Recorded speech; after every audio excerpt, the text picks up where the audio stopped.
Airing first on Asheville FM, WSFM LP 103.3 in Asheville, this is The Final Straw Radio, a weekly anarchist and anti-authoritarian radio show broadcasting out of occupied Salagi land in southern Appalachia. We bring you voices and perspectives from projects and struggles all around the world. This week we have two portions to the show. First, we catch up with Mitch from Red Strings and Maroons podcast about some of what they saw at the A2 rally in Richmond on January 20th, about anti-fascist intervention and the effectiveness of intervening to call out white nationalists in gun advocacy spaces. More of their work available at redstringsandmaroons.com. Then we spend the remainder of the show speaking with Alexander Reid Ross. Alexander is a PhD candidate in Portland State University's Earth Environment Society program, a doctoral fellow at the Center for Analysis of the Radical Right, and is also the author of Against the Fascist Creep.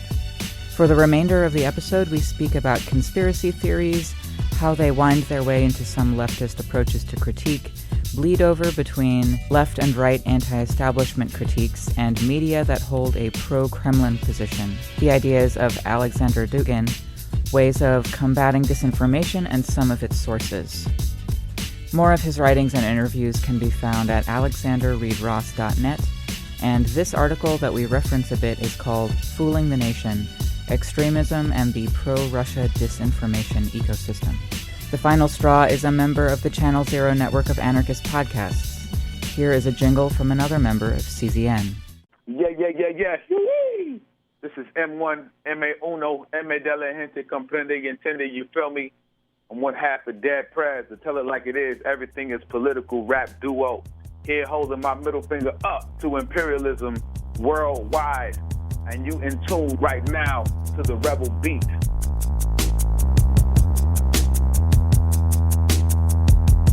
The Rebel Beat is a monthly podcast of radical political music across different genres and across different continents. It's the mixtape to a riot against police brutality. It's your nightly newscast set to bass and beats. It's protest anthems from Hong Kong to Istanbul to Ferguson to Montreal. Give it a listen at rebelbeatradio.com or subscribe today on all your favorite podcast platforms.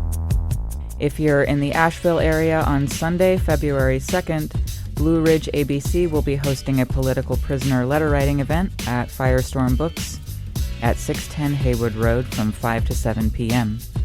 Addresses, prisoner bios, stamps, and envelopes will be provided.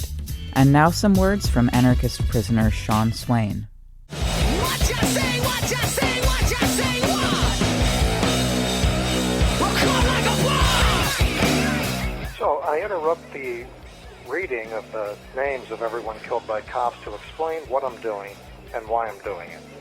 If you've been tuning in, you know that I started this at the beginning of the year. I'm using the information from the database killedbypolice.net to read the names of everyone killed by cops in 2019. If civilization continues through 2020, and if cops keep gunning people down, and if I'm not confined in Guantanamo Bay by next January, I plan to read the names of everyone killed in 2020. This will be a yearly ritual. Hopefully, next January, there'll be no names to read. Hopefully, there won't be cops, or a satellite to pick up my calls, or a system of social disorganization where a certain number of people killed by cops is understood to be acceptable losses. We can dream that next January there won't be a January. My secret motive for doing this, I hope you can keep a secret or else my 4,000-page FBI file might get bigger. My secret motive for doing this is to provoke and incite all of you who are listening. My nefarious plot is to keep reciting the names, segment after segment, week after week, driving home just how many people have been sacrificed by the hierarch's domestic enforcers.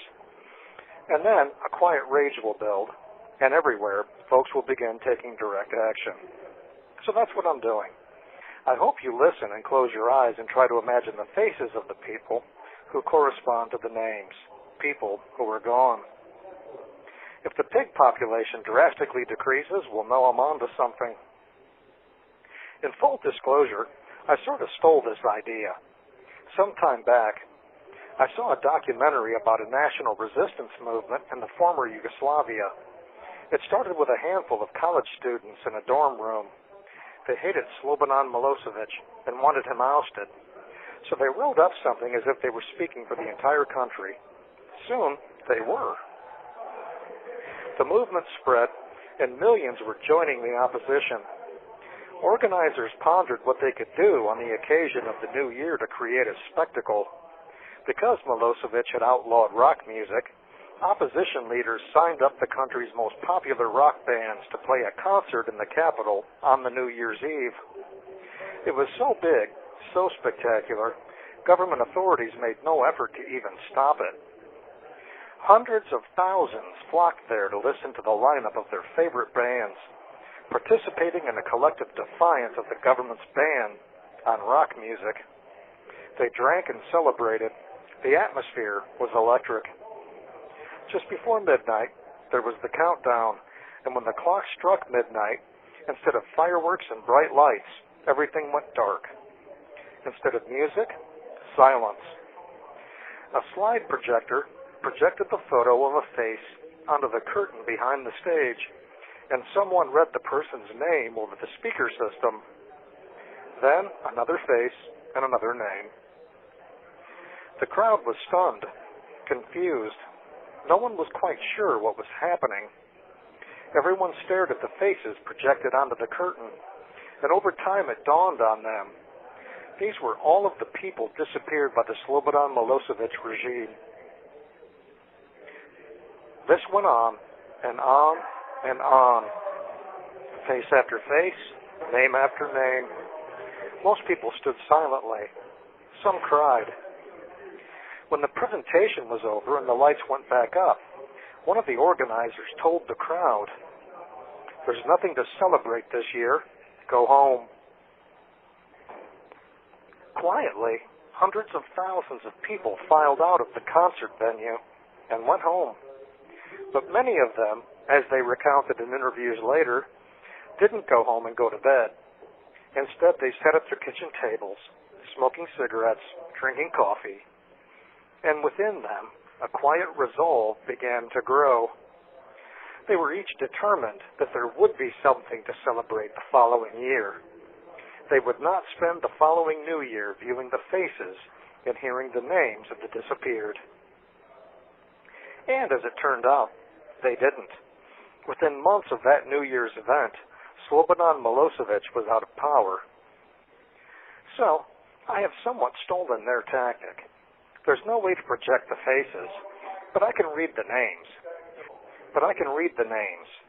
And for our situation, there's no singular Slobodan Milosevic to remove, no singular leader to take down in order to end the genocide.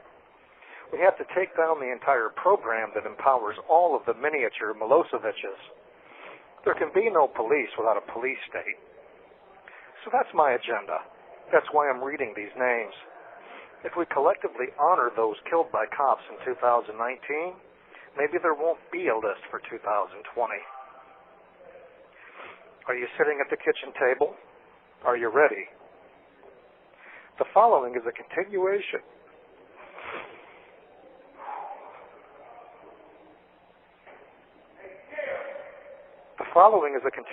of the segment that aired January 5th. The information was compiled by the website killedbypolice.net. From the month of July 2019. July 7th, an unidentified person, male, Florida. Tamir Crawford. Johnny W. Dellinger. July 8th, an unidentified person, 22, male, Florida. From the month of August 2019. Jamal Simpson. Andre Leach. Margarita Victoria Brooks. Eric Toone, David Willoughby, Lenny Blaine Griffin, Delano Williams, Mario Benjamin, Deshaun Downing, Devon Bailey, Oscar Ventura Gonzalez, John Clark, Courtney Ronald Staley, Igon Andrew Wallace, Connor Betts. This is anarchist prisoner Sean Swain, in exile from Ohio at Buckingham Correctional in Dillwyn, Virginia. If you're listening, you are the resistance. You can write to Sean Swain at his latest address at Sean Swain, number 2015638, Buckingham Correctional, P.O. Box 430, Dillwyn, Virginia, 23936. You can find his past writings, recordings of his audio segments, and updates on his case at seanswain.org, or now follow him on Twitter at @SwainRocks. I'm joined again by Mitch. How do you want to introduce yourself? I'm a anti-fascist and anti-racist organizer out of North Carolina. I have been doing work around armed anti-fascism for more than a couple of years now, and have done security at a lot of places. I have a podcast called Red Strings and Maroons, where we talk about the praxis of community defense, and I do kind of some... Every now and again, I share analysis on those kind of things. So last time we talked, we were talking about the 2A or the Second Amendment rally that was going to be kicking off in Richmond, Virginia, in response to the Democrats passing a bunch of legislation that would severely limit rights to gun ownership and handling. Mm-hmm. And we talked in some detail, which is really cool. But so I'd love to hear sort of how the event panned out in your view as an anti-fascist and someone on the left who was observing and engaging with it. On Monday, myself and a pretty sizable group as far as the size of groups that participated in this goes, we had more than 15 people come out, and everyone was armed and pretty capable, participated in the event, or rather really we attended and we passed out anti-fascist literature that really stated a different position than both conservative and liberal narratives around gun control and gun ownership. And we also pretty much monitored white nationalists and other fascists that were in the space and did what we could to safely confront and push those people and at least make them deal with us rather than being able to just interact with the general public free of any hassle. The event itself was, especially in the lead up, was billed by a lot of folks on the left as being incredibly dangerous. And a lot of folks left that space and didn't want to show up there and contest it at all, which I think was smart for several reasons.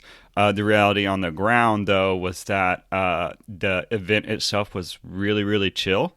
And the way that white nationalists and fascists showed up in the space was very disunified and disconjointed. They haven't been able to co-opt that movement necessarily. They can definitely enter into the space, but there is an ability of anti-fascists in that kind of political context to push them out, especially when there's really high incentives for the Second Amendment sanctuary movement as a whole to keep things tamped down, which means that we are able to kind of confront nascent and fascism and Nazis in those spaces without them fighting too much, because they want to try and grift off of what that whole political movement is about and use it as a recruiting tool. And we've been able to really push back against that. So that's part of what we did on Monday. And it was a pretty neat group of folks. It was queer folks, femme folks, folks of color, certainly a lot of white people, which I think is something that the community defense and armed left needs to work on quite a bit. But it was a good group of folks that went out there, and we were all safe. We confronted some Nazis and still got out safe and fine without too much drama. Yeah, that's awesome. How was the interaction that you got from the main populace of folks that were there with handing out the anti-fascist literature, or with people's identities like not being like cis or necessarily like straight appearing? Well, certainly after the event, our formations have gotten some direct messages that really expressed how happy people were that we were there. And even though they weren't able to express it necessarily in that space in full, that they saw what we were doing, they read our literature, they appreciated the position that we were coming from, and that it was warmly received. As far as the general makeup of the event itself, being mostly armed white men with reactionary politics, it was surprisingly, I wouldn't necessarily say open-minded, but like when we got into discussion with people, people listened, and there were very few arguments.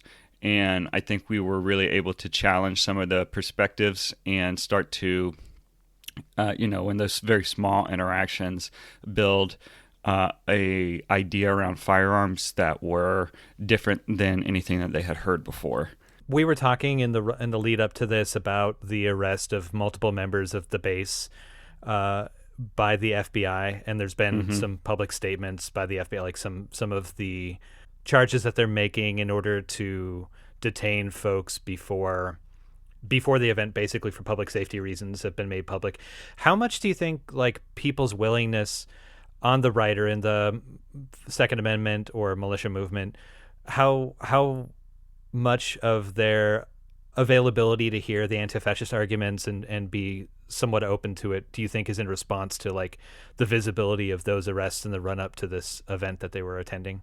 Well, I'd say the people who are open to hearing about Nazi influence within the militia movement and wanting to push back against that are people that we have been very directional and intentional about building rapport with, and so that they're wide open to hear it. And that even since the end of this rally, there have been militia formations that have reached out to us about anyone that we had seen in there that was a white nationalist, and if we can document it, that they at least be aware and do their own efforts to push those people out.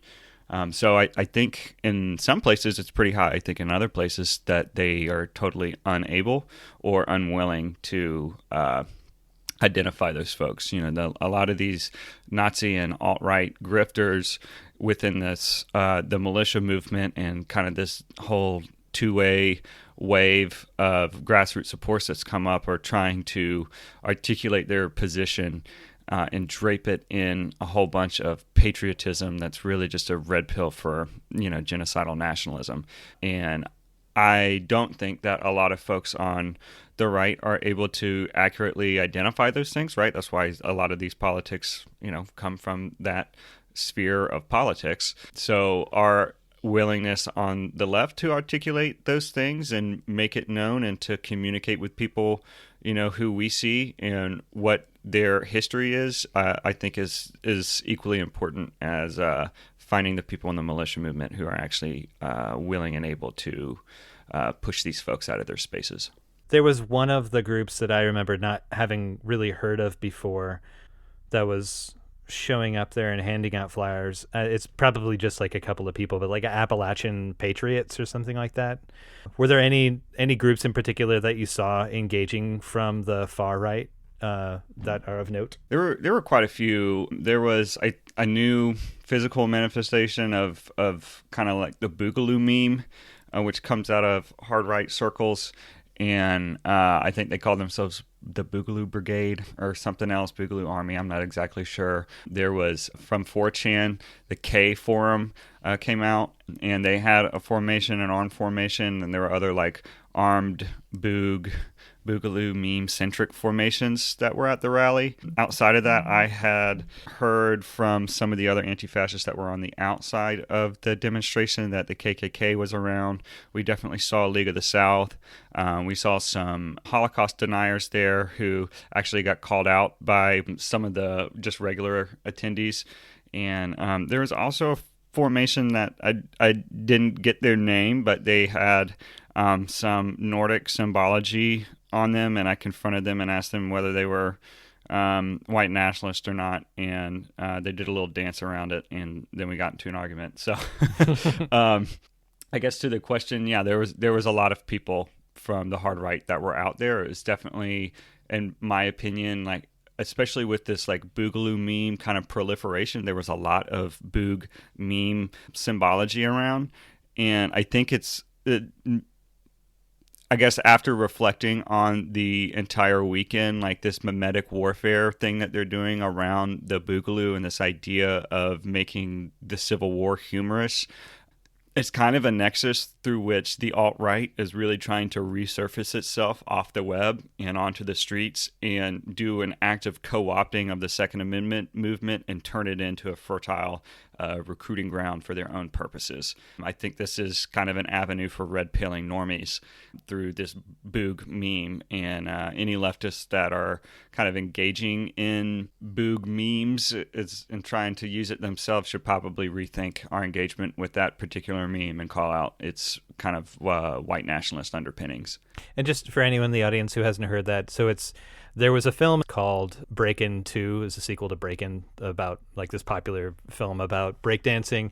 And the second one, the subtext or the subtitle was Electric Boogaloo. And so this, like, the Boogaloo is, or the Boog is this like mimetic reference to the Second Civil War, which for some people, I think on the right, there's this view of like a Christian apocalyptic like war that sort of feeds into this concept of the American government being this corruption of what it had been and a need to like sort of restart, and hence like the 3%er thing. But yeah, it seems to take this among white nationalists. It takes this like racial holy war element to it, the sort of like Mansonite focus on we need a race war to pop off, right? Right. Yeah, and it's humorous too. You know, I mean, it's funny sounding. Boog, you know, it's kind of a goofy word, and Boogaloo's a goofy word, and people call it the big igloo or the big luau, like all kinds of stuff that they play off it with. And I think people who have otherwise pretty normal politics that this is something that is adjacent to white nationalism, and that if you're not familiar with like online meme culture, you wouldn't know. You would just think it was some kind of, you know, funny thing that people are talking about, a weird word.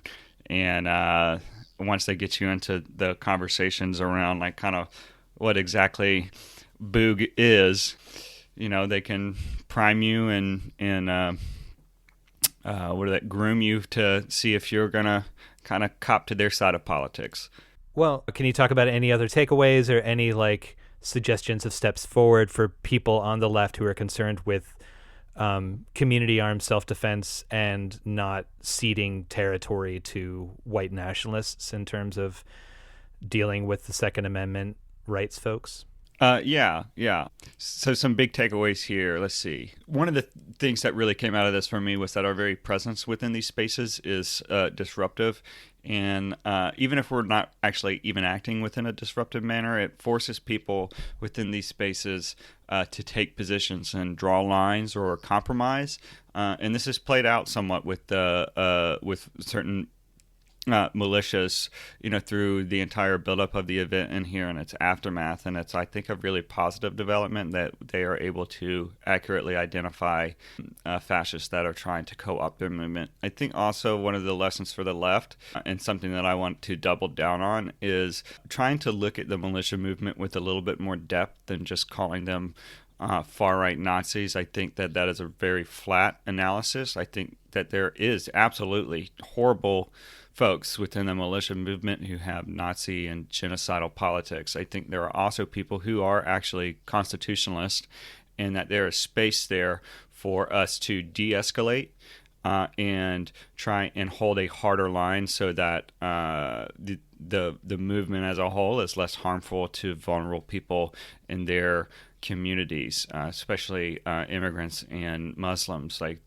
those are people who are primarily targeted by a lot of these militia formations. And if we are not able to find reasonable folks within the movement and help them identify and hold a hard line, then they're going to, you know, be not lost, I guess, not like they don't have agency, but I think it's going to be much more difficult for people who don't want to see violence used in the movement from still having power within the movement. And so, yeah, I just think the left needs to kind of graduate out of a very flat analysis of the militia movement and just kind of lumping everyone together.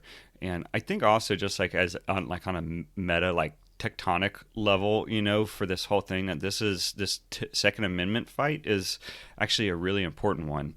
I think that leftists, that like we need to look at this with a lot more depth to it, in that we're identifying the different parties and kind of what their motivations are, and that it's a particularly vulnerable movement for the right just generally to be infiltrated with alt-right presence in there, like want to try and gain street cred again and like physically manifest themselves.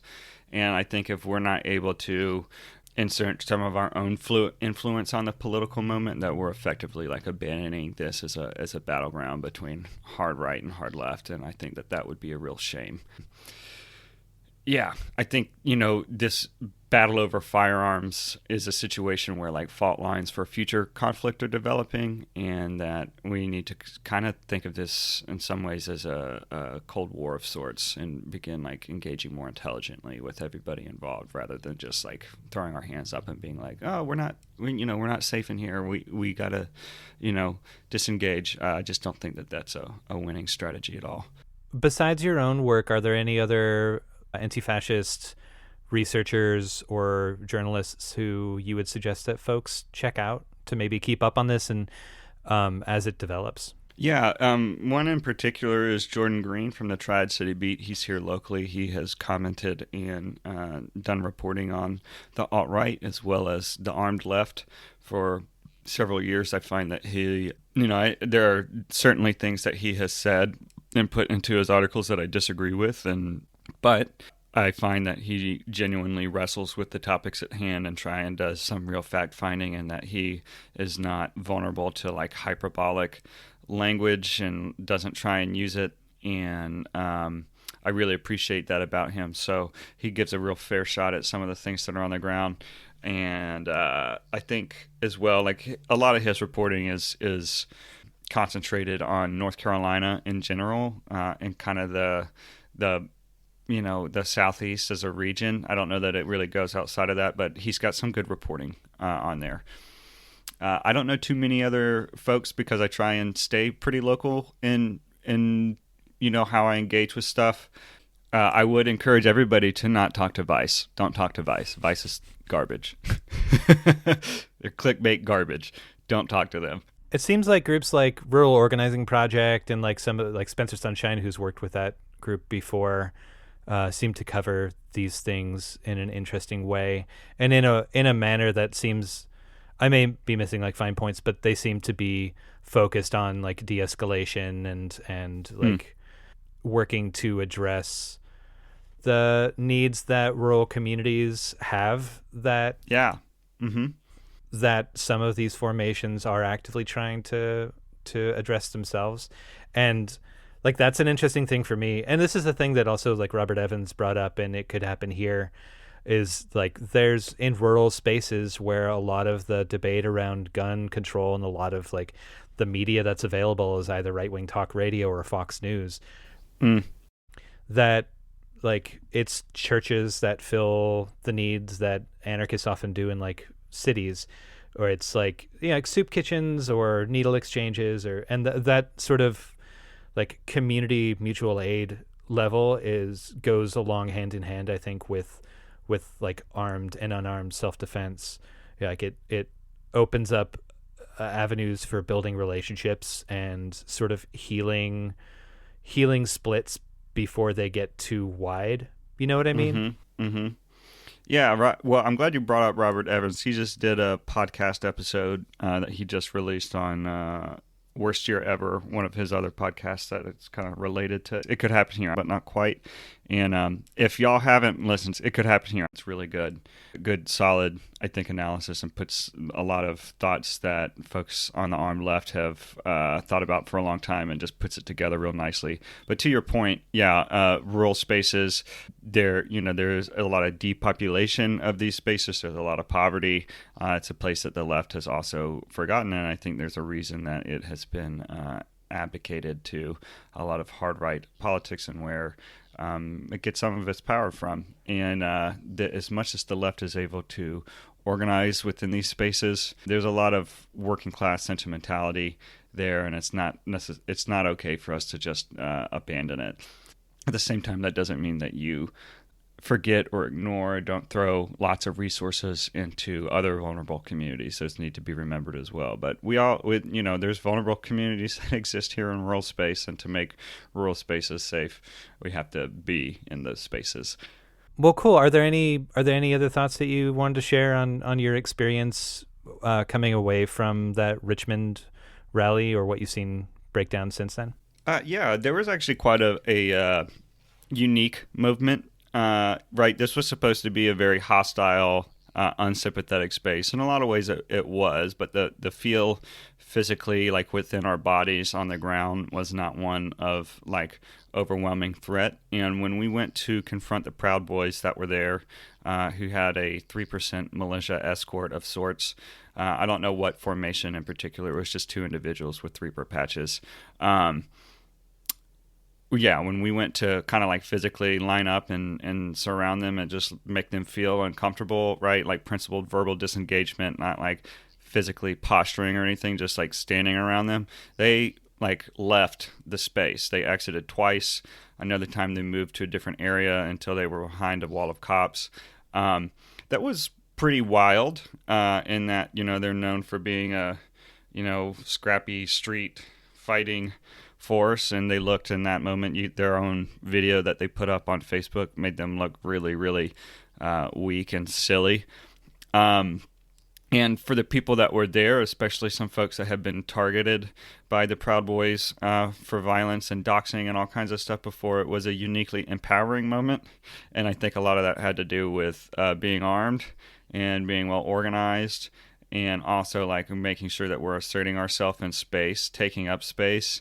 And that I don't know how, possible that is without some of that organizing. And it was definitely eye-opening in a lot of ways. I think the other thing that plays into it is that, again, they had incentives to not be confrontational because they're trying to grift off the Second Amendment movement as a recruiting ground. And if they invite violence or start to instigate violence on their own, they're going to be soundly kicked out of those spaces. So as the two-way movement comes to the Second Amendment sanctuary movement comes to your city, town, state, or whatever, it would seem as if you see an alt-right person that you have some leverage within those spaces to make them feel very uncomfortable and not have to risk necessarily a street fight. Did you get much of an impression about like how folks in Richmond who weren't attending or like counter protesting or whatever, how they experienced the weekend? So in the reporting that Jordan Green did, he was able to follow up with some Black organizers and other folks of color, and it really well articulated how uncomfortable vulnerable communities were during that day, especially with just having, 20,000 armed white men with reactionary politics in the space. I think that there was an atmosphere of hunkering down, of avoidance. It was kind of incredible as we were driving to and fro around the event space. There was like no traffic at all. I've never seen, so many people within a space and there just being no traffic. On the other hand, some of the other folks that I hooked up with and that, set up some of our infrastructure within Richmond, were extremely thankful for us as a formation being there, and also being connected in ways to monitoring stuff online and getting the word out and making sure that people are physically safe within their neighborhoods. Fortunately, it seemed like most of the rally goers and attendees and of all stripes were mostly confined to driving in that day and driving out, or being at the hotels that were immediately surrounding the event space, or being bussed in from hotels that were relatively isolated from the general population. So it doesn't seem like there was too much mixing between the general pop and the attendees of the rally. So unfortunately, I did. Yeah, it definitely felt like one of fear, and I'm hoping that as we move forward in the two-way movement, that we can, especially anti-fascist organizers, can create a context where we mobilize our people out and create a safer context for everyone.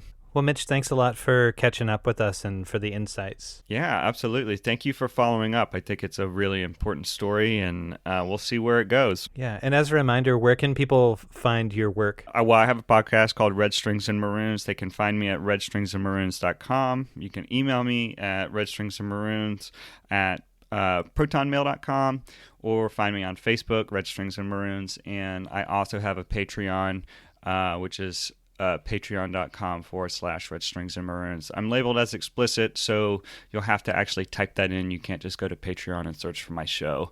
And I show up all over Google. I'm on all the, podcast platforms and stuff. And the show's not just about firearms, it's also about the history of community defense in the United States. So we've got quite a large arc that we cover. Awesome. Well, thanks so much. Absolutely. And now here's Burst's chat with Alexander Reid Ross about conspiracy thinking and disinformation. Well, I was kind of hoping that this would be kind of an informal conversation and I would just sort of like pick your brain. You've written a lot and you're a very smart person. So does that approach sound okay? I've got like a couple of bullet points I'd like to move off of, but yeah, totally. And I mean, I think we should note pretty early on that like part of conspiracy theories is that they require you to acquire like a horrific amount of information simply to debunk like the smallest little lie.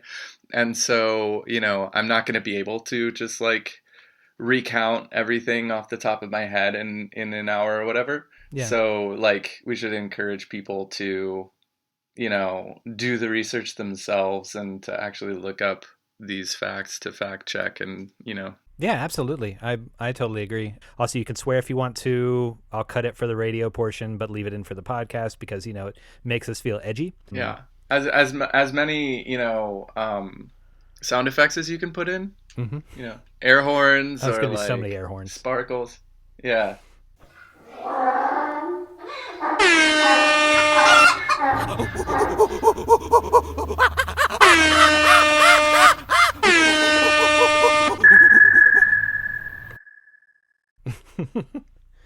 I grew up on the West Coast. I grew up in the Outer Bay Area.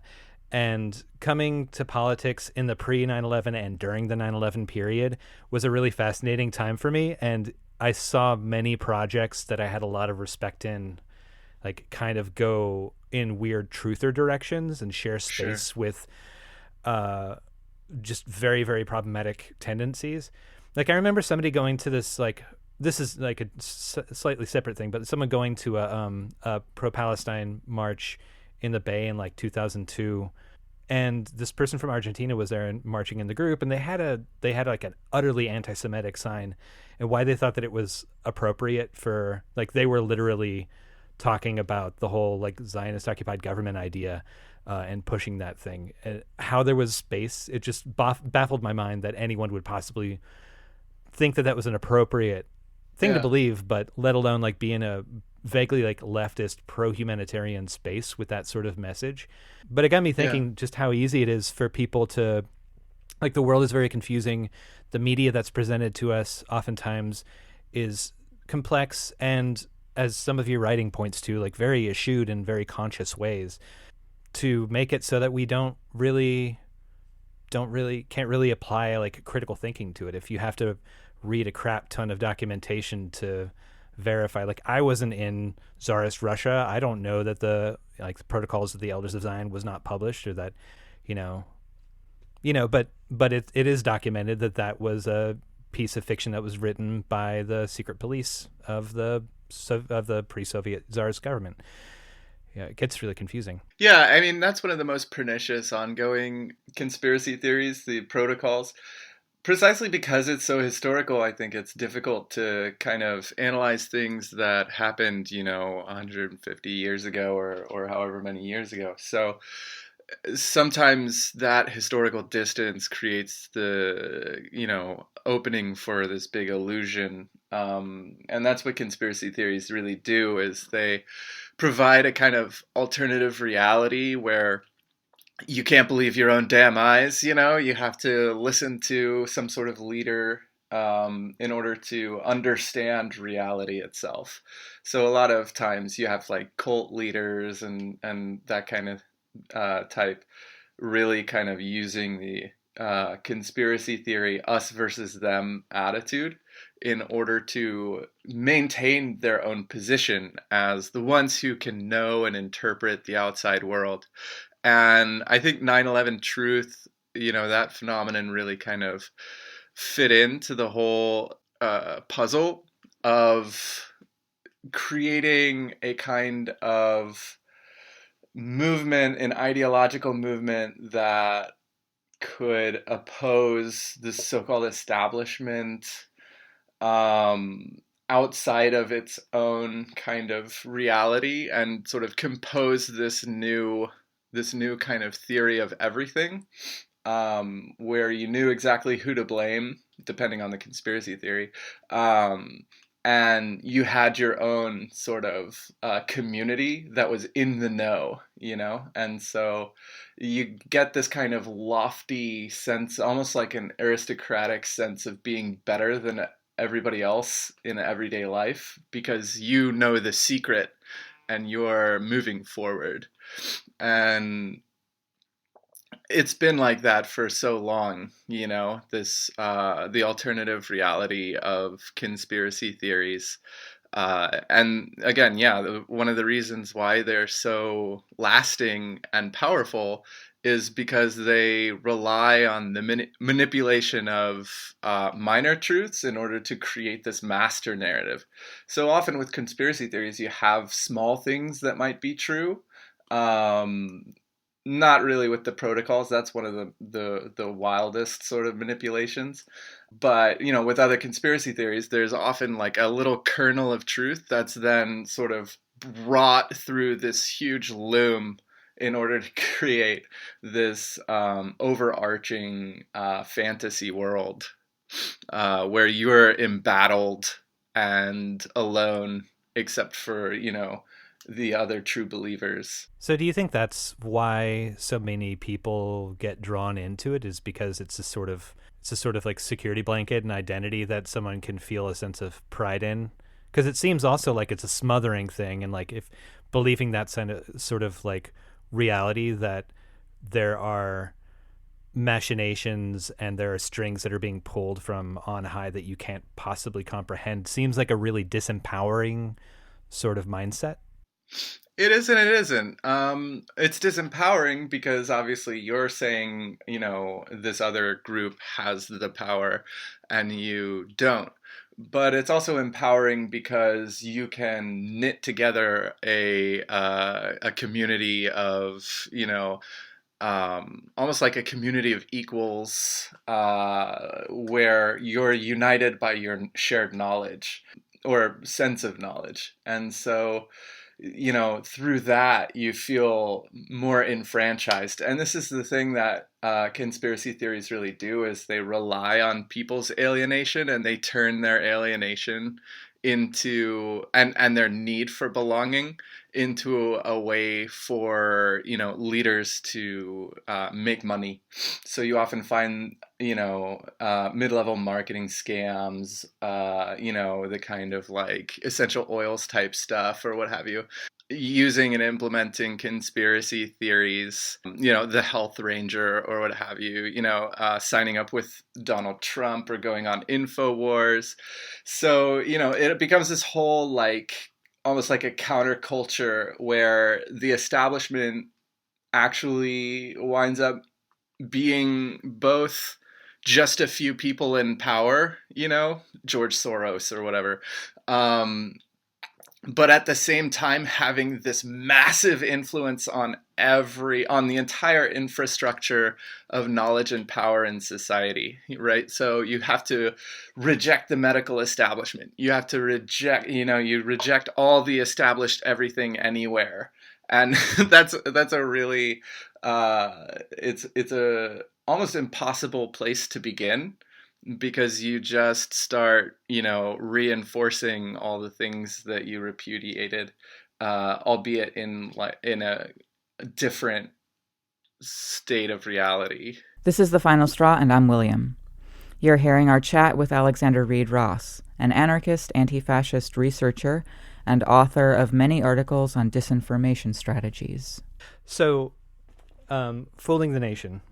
in this piece that you published late last year, you put together this really interesting and complicated ecosystem of overlap and interaction between various far left and far right, for the most part, perspectives, and sort of how they fit together, how they interrelate to each other to some degree. And I think that some of the one takeaway that I had from this very well documented and researched piece was the commonalities between the left and right that sort of formed the horseshoe that drew people together is this kind of concept of like being anti-establishment, this concept of being an alternative media source, something outside of the mainstream. And these are like terms that, for instance, Trump used, in his election, a lot of his supporters on the right use. But I wonder if you think there's something there about the sort of overcoming right-left dynamics by positing that there is, like, you are running counter to the mainstream, I am running counter to the mainstream. We have common narratives, whether we posit ourselves on the left or posit ourselves on the right, and that's like a sort of way that conspiracy gets brought into the left wing. Does that make sense? Yeah, I mean, I think that there are a number of it's a really complex thing, right? When you're that article that you're talking about in particular, Fooling the Nation, was written for the special issue of Boundary 2, which is an academic journal. And I think what's so interesting about the subject, which is the way that the term McCarthyite was used during the 2016 elections. And what's so interesting about that, right, is that McCarthyism is like predicated on conspiracy theory. It's this idea that, the Communist Party had infiltrated everything and was getting its orders from the Soviets, and that it had to be rooted out in all, walks of life, in every institution. Even the army, was McCarthy's famous sort of last point that, perhaps Roy Cohn inspired him to make. And so, it was very fascinating to me that McCarthyism was then turned around and used as an accusation in support of a conspiracy theory, that, there's this anarcho-neocon cabal that's running around trying to insist that, that Russia hacked the DNC, which was in fact true. You were talking from personal experience, but I was personally attacked as a member of a cabal. A couple of years ago, someone said that my writing was not the work of one man, but a cabal of interests. And it was really incredible because, yes, I wrote my own article. That was that was a thing that I did. But, the complexity, this is like one of the things that's really interesting to me is just the complexity of a conspiracy theory ecosystem. McCarthyite has been an allegation that's been used and co-opted by the right wing for actually a long time. You have Nazis, for example, in the 80s calling, the FBI McCarthyist and stuff like that. And the allegations of witch hunts and stuff like that, which often carry that same sort of conspiratorial air. And so what I like to do is look at the networks and the ideologies of people who are engaging in these kinds of accusations and see, where there's overlap, why are they saying this? What does it mean to them in their own, worldview? And what I found in that article was, in fact, that there was a lot of overlap in a number of different ways based on a number of different academic papers from Stanford, from the University of Washington and Harvard, from a number of different, very well-respected sources. And my study found that within this ecosystem of overlapping allegations, there are also overlapping sort of, if you pardon the term, geopolitical interests. And that often involves a number of different theories about how the world works, because as you were saying, there's this sort of like alternative universe of facts, which, you know, stitched together in such a way, point towards this alternative truth. But you know, you have to be very careful with that, because while I agree, you know, the so-called, you know, establishment narrative or what have you is often one-sided in some ways, insofar as we don't get that deep of a story through, you know, mainstream sources. The construction of wholly opposed alternative narratives are often really sloppy, really badly done, and actually unfounded, because they rely on decontextualized facts or inferences or, you know, innuendo, and at the end of the day, when you really research them, they come up untrue.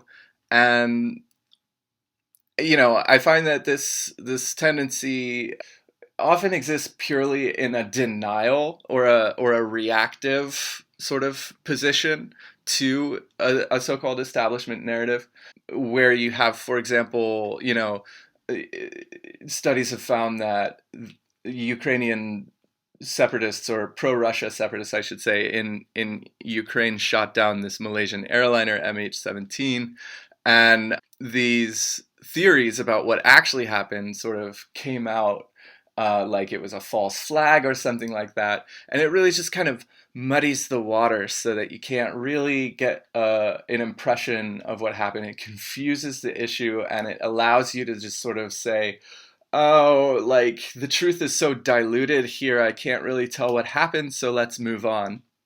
And the same thing happened with the poisoning of the Skripals in the UK, in Salisbury, and with chemical weapons attacks perpetrated by Assad in Syria.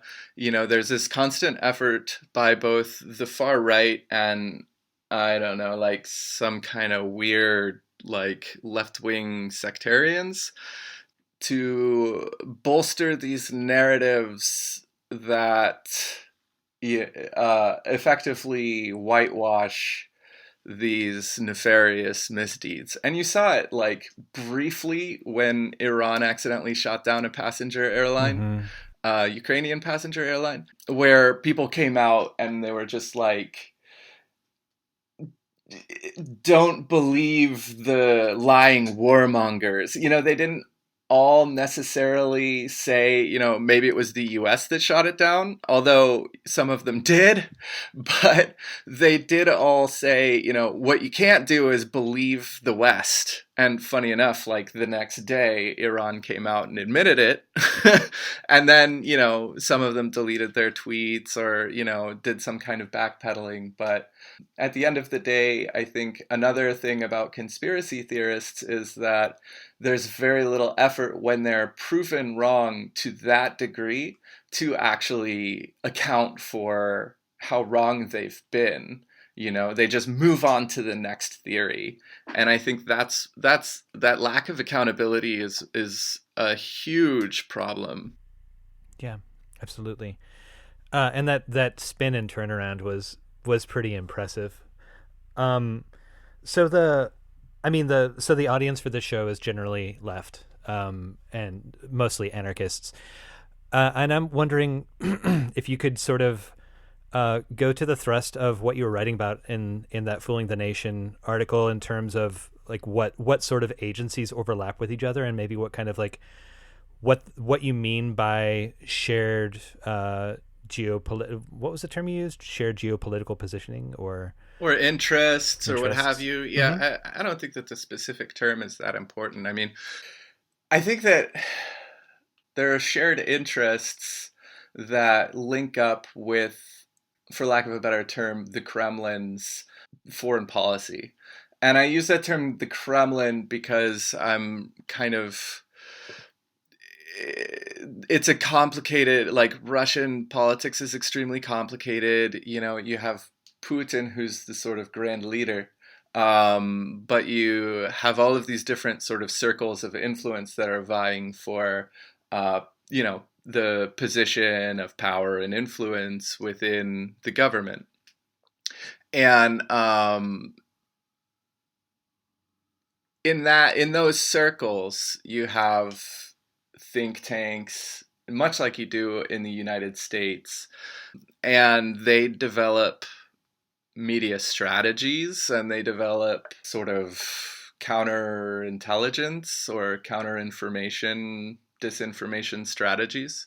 You have, for instance, the Russian Institute for, I think it's Strategic Studies. And they were implicated because of their leader Reshetnikov's memo in the sort of disinformation plots of 2016. Although he's no longer their leader, he was most recently implicated in joining Alexander Dugin in trying to overthrow a government in the Balkans. So there's them. There's another think tank that's connected to the New Eastern Outlook journal that publishes a lot of people in, you know, the West, a lot of conspiracy theorists in the West. And there's Katahan, which is the project of Konstantin Malafeyev, who is an oligarch within the reactionary Orthodox vein in Russia. It's senior editor for a long time was Alexander Dugin, who himself is sort of very adept at networking and insinuating his ideology throughout a lot of these circles of power. But again, his sort of take on things, his so-called fourth political war, which is this kind of hybrid warfare of disinformation and coups and so forth, is only one of at least 3 or 4 sort of hegemonic defense strategies that all include counterintelligence and disinformation. And so you also have the RT, what's been called the vertical by scholars, this Russian state media, which includes RT and Sputnik. And those two are very, I think, influential in their efforts to combine sort of what they think of as Western dissidents of all stripes, who are ostensibly operating in opposition to the, quote, establishment narrative, but, you know, clearly they're serving in the interests of the foreign policy of the Russian state as it currently stands, or else why would they be on Russian TV?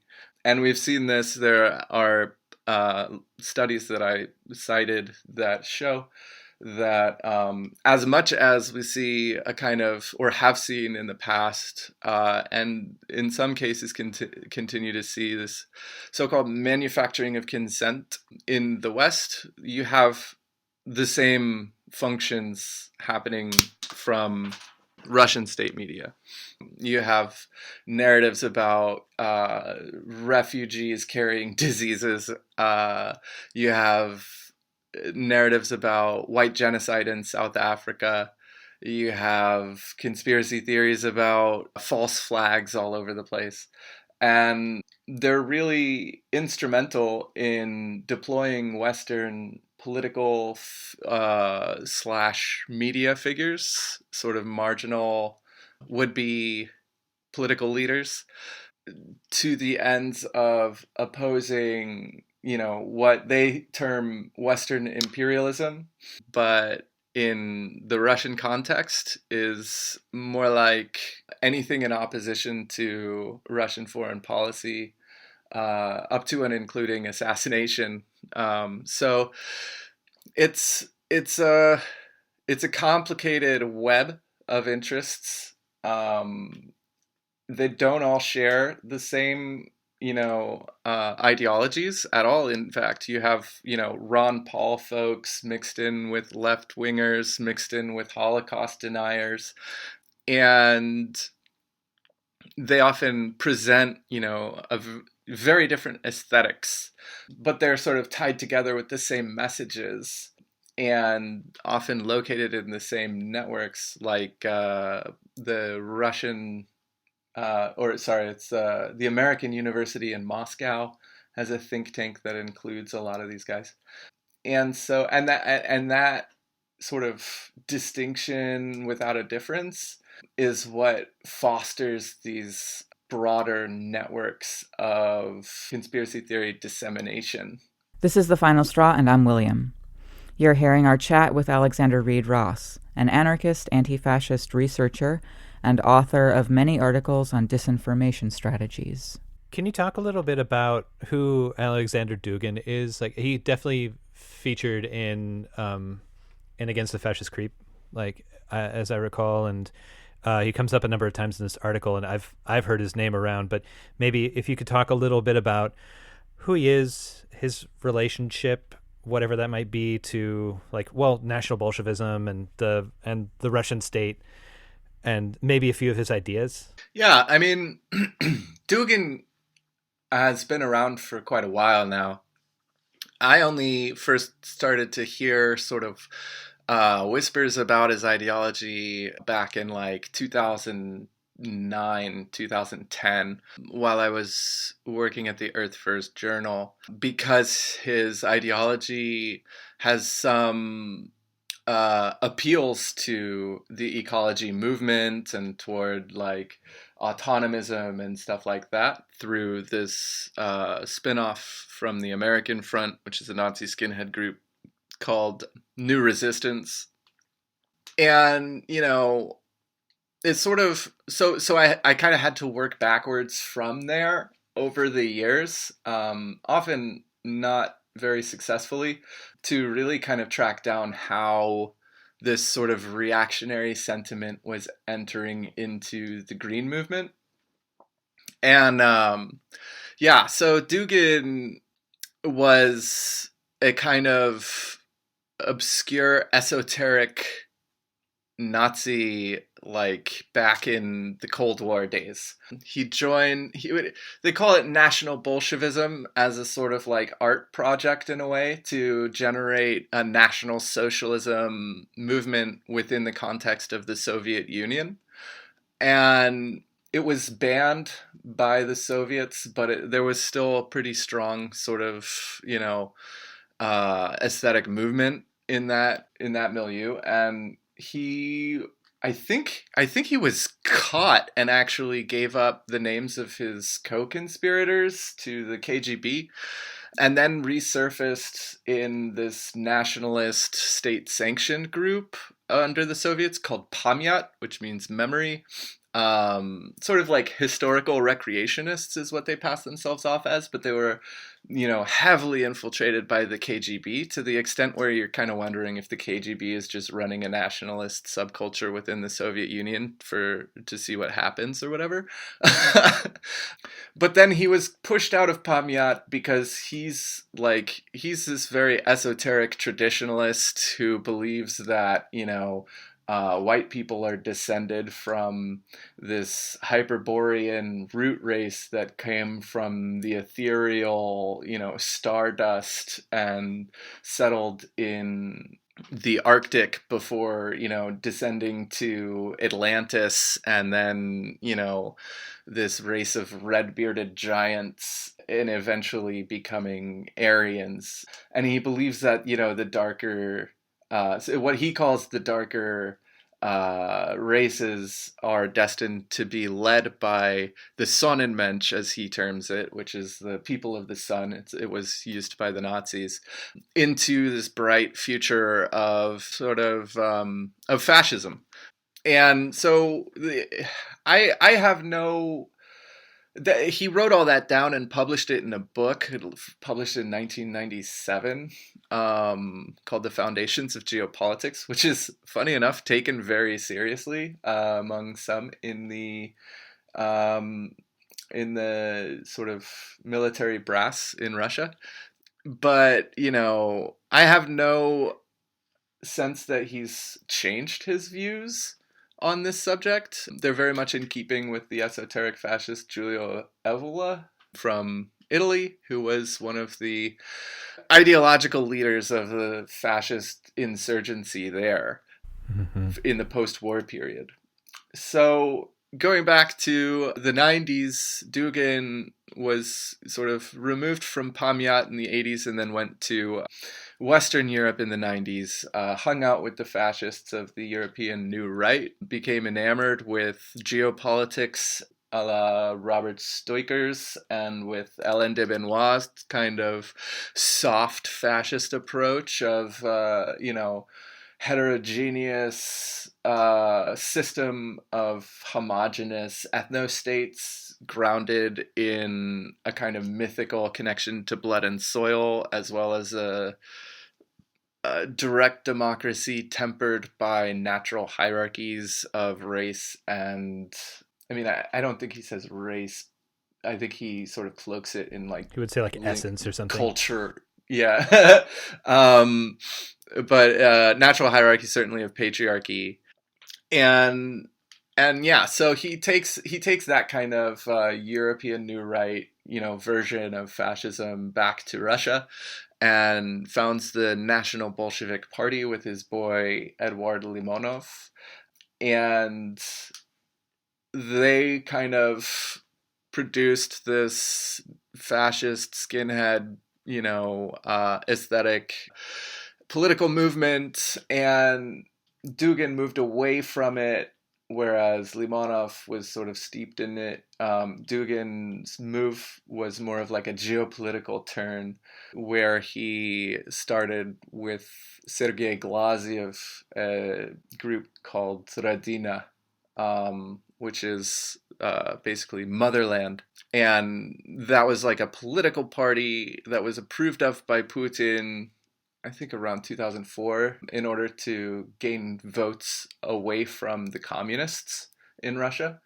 So they, did basically a fascist political party there. But Dugin was kind of chased out again pretty early on, and continued to spread his word through international networks and through the Eurasianist youth movement.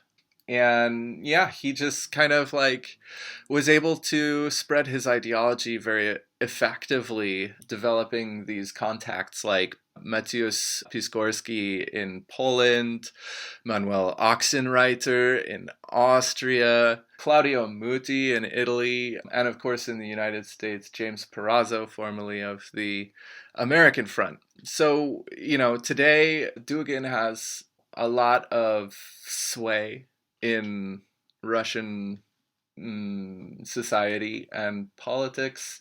His sort of patriarch is Konstantin Malofeyev, who's very wealthy and heavily involved in the pro-Russia separatists in Ukraine. Also very integral within the World Congress of Families evangelical network that supported Bolsonaro. But, the sophisticated thing about Dugin's ideology is the same as for fascism, is that it uses both left and right ecological ideas and conspiracy theories. He's been on InfoWars twice, I think, last year. I think it was last year. Mm-hmm. And he's gaining more kind of purchase in the far right in the United States. People, Jack Posobiec have sort of bragged about reading Dugin's book. I think it was Brittany Pettibone, and is that right?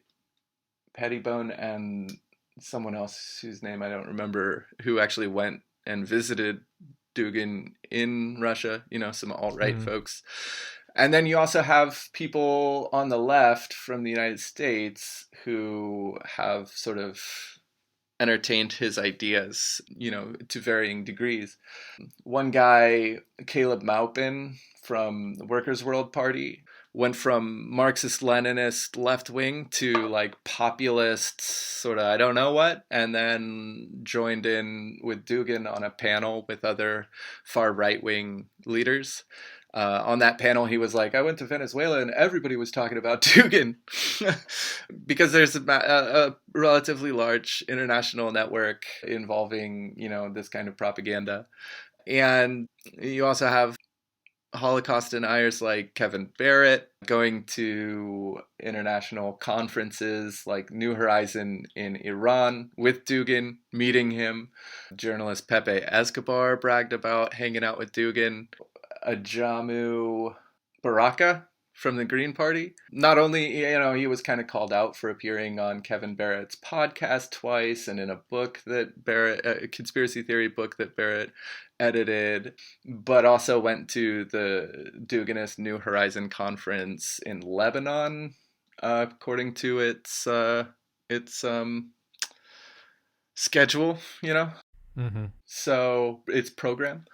So yeah, it's pretty clear that, conspiracy theories are an integral way for the far right to draw people from the left into its orbit and manipulate narratives toward opaque political objectives. So I think that media literacy and competency is an ever-changing idea, and it's obviously getting more and more difficult, especially when there are like active attempts to confuse matters and throw up as much disinformation as possible around things. Do you have any suggestions for people that are like looking to actually challenge their approach towards the world, maybe have some of these, well, not have some of these beliefs, but like people who are approaching media who want to engage in the political sphere would like to sharpen their tools and be able to counter disinformation where they see it? So part of it is being patient with information. When you see like breaking news about something and then an immediate reaction of like, someone who's trying to spin it in one way or the other, just, take time with it. It might take a few days for there to be more study, more understanding, but I see a lot of people after something like the recent Ukrainian airliner was shot down, jumping right away into like, well, like what if the United States did shoot it down, that kind of thing. And it's like, just wait for a minute. Don't just like, jump on the bandwagon. Try to be perspicacious and wait for more information to develop. Another thing is don't fall for headline style, punchy news. Like often headlines are very deceiving and grand narratives often don't say what you think that they mean. You get this narrative that like the US was behind ISIS. And it's like, oh my God, what? And a lot of people who really, really, really don't trust, so-called like the establishment or whatever, will just sort of repeat it because, oh, I saw like this headline that said, the US was behind ISIS. But then you actually read that article and it's very specious. There's like hardly any citation of note. And actually it's not saying that the US had anything to do with ISIS, but the US created the conditions for ISIS or something like that. So really what the author of that piece did was took you for an absolute ride. And you just like repeated this nonsense story without really even understanding what the author did. And I've been there, absolutely everybody's been fooled. It's just kind of one of those things that, we need to actually sit back and think about something and not fall for the easy narratives. That's another thing is just like embracing complexity. The explanations for things are often very complex and we don't have a lot of space in, say, the mainstream publications for full-on lengthy investigations. So that means that people sometimes have to put the pieces together, and we're not always that great at doing that because we're not necessarily experts, and like, what is an expert anyway? So I think, I'm not somebody who says, just don't be skeptical about anything, but I think we need to be even maybe more skeptical of people who have those big, stories about the way things really went down that completely contradict everything other people are writing about it, right? So it doesn't mean like take all media narratives that come from ABC or CBS or Washington Post as definitive at all, but it does mean just because people are skeptical of those stories doesn't mean that you should believe them. Right? So like, maybe be a little more skeptical about the skeptics sometimes. That couldn't hurt. Yeah. And yeah, I think there are some sites out there that do a pretty good job of fact checking. Bellingcat has some really great stories about a lot of these things that have happened, and they've been proven right time and time again. I was personally a little bit skeptical of Bellingcat when they first came out, and then you just start seeing their work being proven true over and over and over again, and you're like, okay, well, they're actually really kind of doing hard work on this, and that's the other thing that's really important. There are a lot of people who are sort of armchair skeptics, let's call it. Like when the Duma attack happened, I think it was 2008. Sorry, my memory is terrible, but I think it was in 2018. Sorry. There were more than 30 different conspiracy theories about what happened, in contravention to the so-called establishment narrative. Those couldn't all have been the case at once, right? Like, those are all mutually exclusive, and there's more than 30 of them. So when you see that kind of thing happening as well, like a lot of just dust being kicked up, it's pretty clear that this is part of a broad effort to try to cloud the truth, to try to obscure what went down. And that's sort of like the last piece of it, I think, is that sometimes believing international monitoring groups, humanitarian groups, that's not a bad thing. It's not. I think that in the left we're sort of trained to look at anybody who represents humanitarian interests even with this extreme skepticism of like, you're just trying to like, colonize or you're just the imperialists or something like that. And it's a sort of a childish tendency, and it's very damaging. And I think that, we need to get away from that kind of thinking and accept, sometimes there are these institutions that know a lot more than we do. There are scientists who know a lot more than we do. And we should listen to their findings ultimately, and not just listen to people who are trying to disseminate sort of falsehoods in order to get us to quote question more. This is The Final Straw, and I'm William. You're hearing our chat with Alexander Reid Ross, an anarchist, anti-fascist researcher and author of many articles on disinformation strategies. Mm-hmm.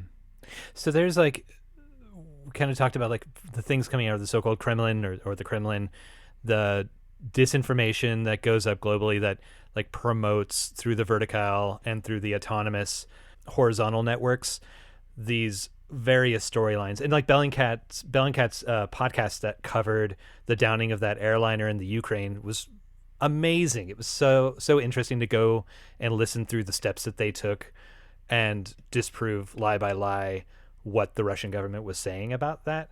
But so if you've got like the Russian government throwing up a bunch of disinformation, and then you've got on one side Dugin, who like promotes to some degree the profusion of not just disinformation but like syncretism and this like many contradictory things, which is a tenet of modern fascism generally, is being able to hold in your head these different competing ideas.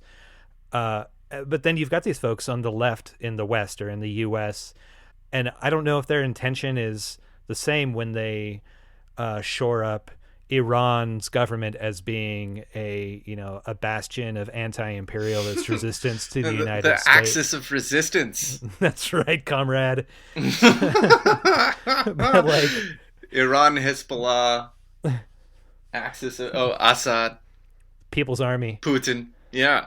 But like do you think that the intentions of groups like the PSL or other like Workers' World Party is it a case of them horseshoeing, or is it a case of them simply trying to benefit off of the narrative that there is an alternative position and kind of being useful idiots to the Kremlin and Dugin's ilk?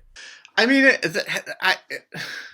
geez, that's such a good question. Like the PSL and Workers' World, like for those of y'all who don't really know about them, they're like hyper sectarian. Workers' World Party was founded by Sam Marcy, who was a Trotskyist that left the SWP, I think, the Socialist Workers' Party in the United States in like the 50s. And he started the Workers' World Party, which established itself consistently as supporting states against popular uprisings and mobilizations. So Workers' World became,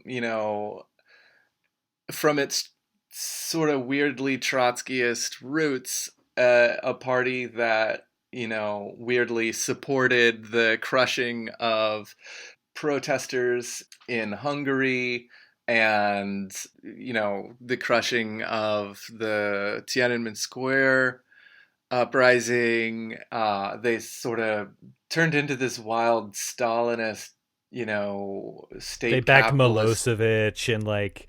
Oh God, yeah, yep, Hussein. Absolutely. Really defended Milosevic hard.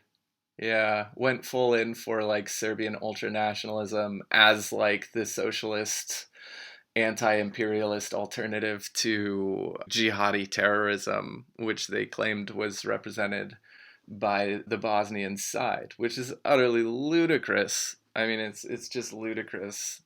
And yeah, obviously they have their own connections, having come out of the pro-Soviet side, and literally been involved in the defense of Milosevic in court.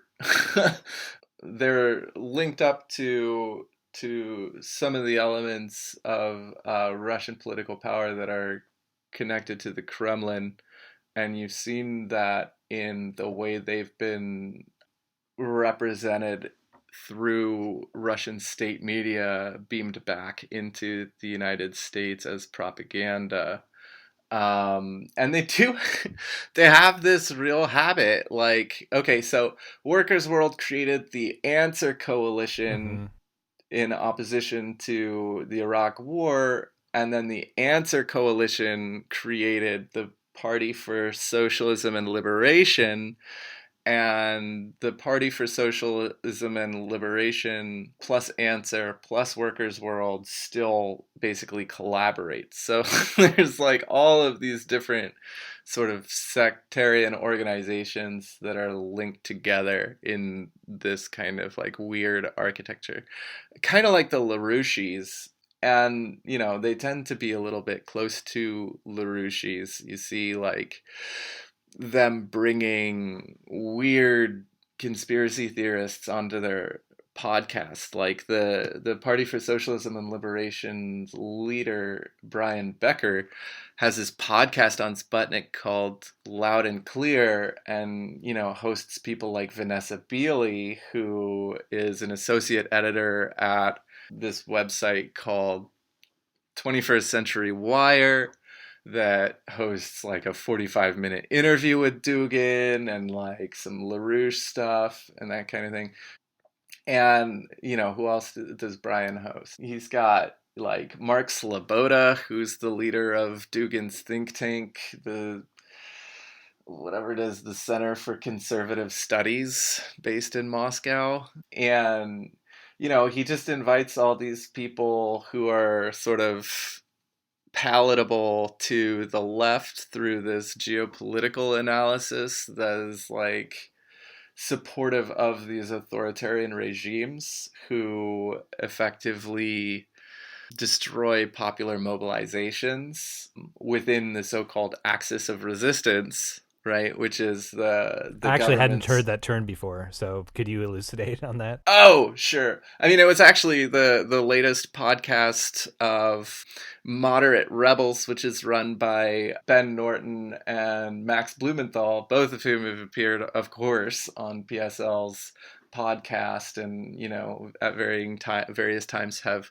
promoted the Party for Socialism and Liberation, or, you know, spoken at their rallies and things like that. Very much support their politics. So they have this idea, I guess, through just by listening to their latest podcast, of Russia, Iran, Hezbollah, and, you know, maybe some of the Palestinians and Assad are like kind of like linked together in this axis of resistance to Israel and the United States, where like in this like really interesting notion, NATO, like the US hides behind NATO and Israel hides behind the US. So like the crux of American power in the area is maybe Israel, or, you know, like, so we're a little unclear on that maybe, but, you know, there's all kinds of contradictions within their general understanding. You know, they are opposed, for example, to some of the Islamist or jihadi organizations in Idlib, which is fair. I mean, so are people who live in Idlib, and they protest against those groups. And they say like the Palestinian cause is much purer. You know, people should not support Idlib; they should support the Palestinians instead. But I believe Hamas like actually fought against Assad, so like that's a complicating factor in that narrative. And, you know, their idea of Idlib is that it's controlled by jihadis, so why not, you know, it's okay to, you know, bomb Idlib in order to destroy the jihadis, even though you're killing civilians, you know. And they repeat this joke, they call it a joke, that if you don't want us to use barrel bombs that kill huge amounts of civilians, then just give us better weapons, right? And so like it's like this horrifically cynical, you know. At one point in one episode, Blumenthal is trying to tell somebody that they should take the red pill. Even, you know, it's like it's this very cynical look at the world, where I still have trouble like really conceptualizing the way that they think, but it really feels like this kind of like Hobbesian understanding of state sovereignty, where you have to keep the peace at all costs, even if it means destroying the country, with Assad, right? That slogan, Assad or we burn the country. Mm-hmm. And it all sort of lends itself to the establishment of this axis of powers, supposedly organized in opposition to US and NATO hegemony. But then you see like Putin visiting the Saudis, or, you know, organizing with Israel on, you know, defense project, or, you know, stripping Venezuela of its wealth. You hear, you know, the stories on, left-wing podcasts of activists in Nicaragua being harassed and beaten by the state. And I think that it shows a different picture of internationalist solidarity. I think from the perspective of what I call the hard left, more authoritarian, conspiracy theory driven semi-left wingers, more like supportive of Stalin and those kind of tendencies, you need to have these nation states that will secure economic power for, certain people. It's a sort of like a lesser evil kind of thing. Whereas I think for a left internationalism, we need to support social movements that are calling for better conditions in those states and that are linking together for, a better world in general. So I'm not for like the United States intervention per se in these places. I support the popular social movements that are being downtrodden. And I do think that through internationalism, we need better ways of scaling back the power of dictators throughout the world. Like the international community, if I wish that it existed or something, we could go back to a kind of idea of an international community that wouldn't allow things like what's happening in Syria or Libya or Yemen to actually transpire. And that would mean the triumph of left-wing internationalist movements in opposition to these authoritarian leaders. But unfortunately, my idea of what an international community could look like stands clearly in opposition to the kind of geopolitical arrangement that Alexander Dugin calls multipolarism, in which effectively homogenous ethno-states are arranged in order to assure a greater kind of pax imperia. And aside from that, even like a more pragmatic form of multipolarism, advanced by like Primakov, that still guarantees the effective existence of authoritarian nation states